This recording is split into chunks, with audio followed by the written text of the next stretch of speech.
warahmatullahi wabarakatuh. Assalatu wassalamu ala asrafil anbiya mursalin wa ala alihi rasulullahi ajmain. Amma ba'du. Pertama-tama yang paling utama, marilah kita ucapkan puji syukur kita kepada Allah Subhanahu wa taala karena pada pagi hari ini kita dapat melaksanakan mentoring walaupun tidak secara langsung tatap muka.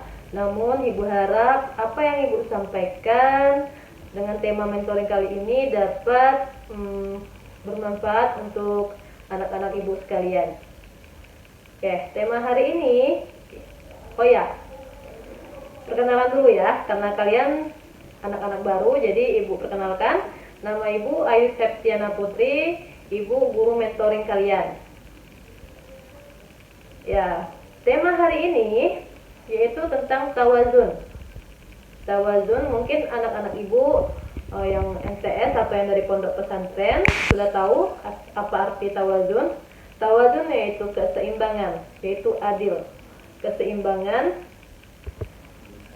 Menurut istilah tawazun merupakan sikap seorang menuju titik seimbang atau adil. Berarti seimbang itu yang dimaksud yaitu adil. Lalu sikap tawazun sangat diperlukan. Kenapa? Karena kita sebagai muslim tujuannya agar kita tidak melakukan suatu hal yang berlebihan yang mengesampingkan hak kita. Jadi perlu kita tekankan bahwa keseimbangan itu tidak mengesampingkan hak yang kita dapat. Ada cerita sahabat Nabi, 3 sahabat Nabi Rasulullah SAW.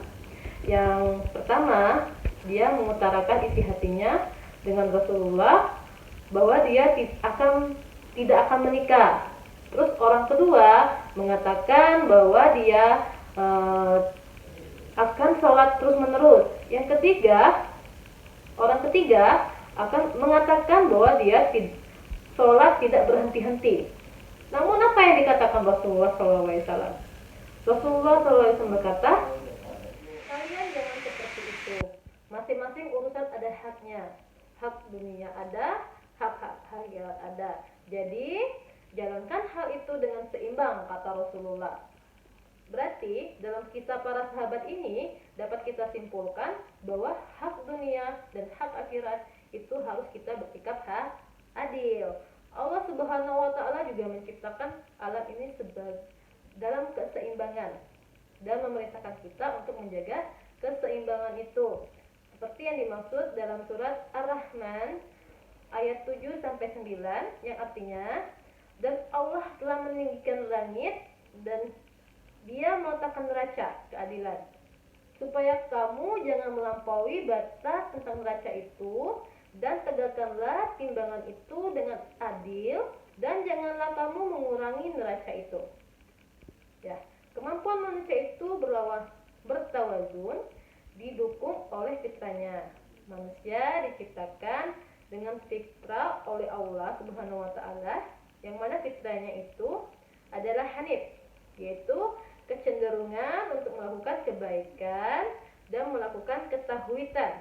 Namun kemudian keadaan sesudah lahir terkadang diarahkan oleh kedua orang tua, membuat anak tersebut menjadi Nasrani, Yahudi.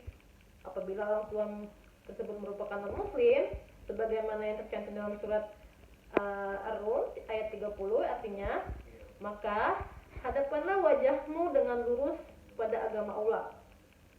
Fitrah Allah yang telah menciptakan manusia menurut fitrah itu, tidak ada perubahan pada fitrah Allah, agama yang lurus, tetapi kebanyakan manusia tidak mengetahui.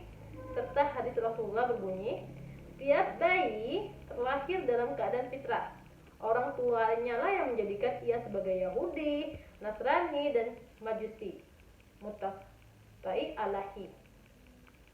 Dalam menjalankan fitrahnya, manusia diberi oleh Allah 3 potensi, yaitu al-jasad.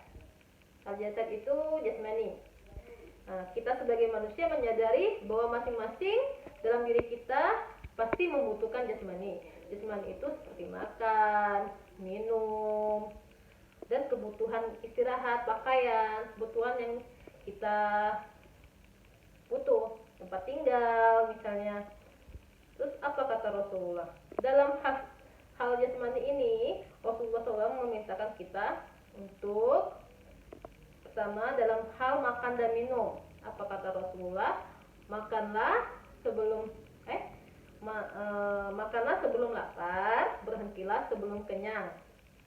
Nah, secara logis hadis ini dapat diterima bahwa jika diibaratkan suatu sistem, maka rasa lapar semahal-mahalnya dengan suatu alarm, di mana setiap alarm itu pasti akan berbunyi di saat kondisi kritis atau sedang berbahaya.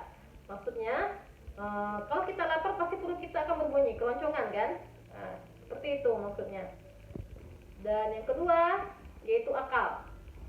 Hal yang paling membedakan manusia dengan makhluk ciptaan Allah yang lainnya yaitu akal. Kita memiliki akal dan pikiran yang dianugerahkan oleh Allah Subhanahu wa taala, yang harusnya kita mampu menilai baik dan buruk sehingga tidak ada yang terjerumus dalam jurang kebatilan. Sehingga apabila manusia itu menggunakan akalnya dengan sebaik-baiknya dan terus-menerus menjadi kebenaran, maka derajatnya bisa melebihi para malaikat. Dan apabila manusia tidak menggunakan akal dan senang jatuh keburukan dan sebagainya, maka derajatnya menyamai hewan. Nah, gimana itu? Jadi kita sebagai manusia, baik buruknya itu tergantung akal kita. Manusia itu bisa membedakan baik dan buruk. Jadi kalau misalkan kita mencari kebenaran, terus mencari kebenaran, maka apa yang kita dapat? Derajat kita lebih tinggi dari malaikat. Namun jika sebaliknya, akal kita senang jatuh ke dalam keterpurukan, maka kita akan terjerumus dan menyamai hewan, karena hewan tidak punya akal. Nah, yang ketiga yaitu ruh. Ruh itu tidak semua orang menyadarinya sepenuhnya akan potensi ini. Apabila seseorang merasa gelisah dan tidak tentram, itu merupakan salah satu pertanda atau kekurangan ruh. Berarti kalau kita ada perasaan gelisah, tidak tentram, itu ruh kita yang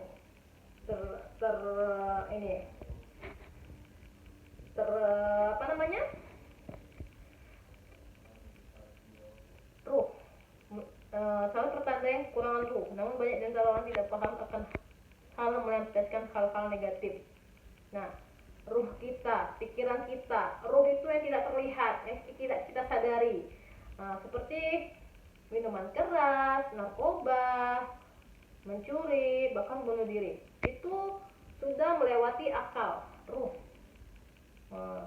Untuk itu, cara kita memenuhi kebutuhan rohani yaitu dengan rajin beribadah, terutama yang wajib. Apa kata hadis Rasulullah? Miftahul jannati as-shalah. Kunci surga adalah sholat. Maka hal yang wajib yaitu kita harus sholat. Sholat 5 waktu itu merupakan kewajiban kita sebagai umat muslim.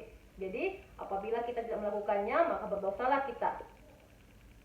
Dan dilanjutkan dengan sunnah-sunnah seperti sholat sunnah, sunnah bersedekah juga sunnah, seperti hal-hal lainnya. Banyak sunnah-sunnah yang dilakukan. Sunnah memotong kuku di hari Jumat. Terus ada juga memperbanyak membaca Al-Quran. Nah, Al-Quran itu hal yang paling diutamakan karena Al-Quran merupakan lampu kita di alam kubur, karena Al-Quran merupakan cahaya ilahi. Ya, yang anak ibu jangan lupa setiap hari untuk membaca Al-Quran. Lalu apalagi itu berzikir.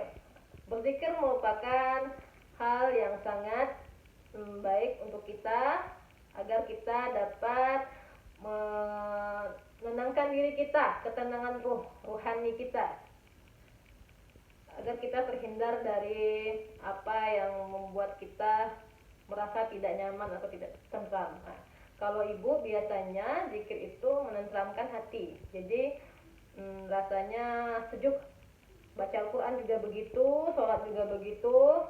Dan itu saja apa yang dapat Ibu sampaikan tentang tawazun. Lebih dan kurang Ibu mohon maaf. Semoga apa yang Ibu sampaikan dapat bermanfaat bagi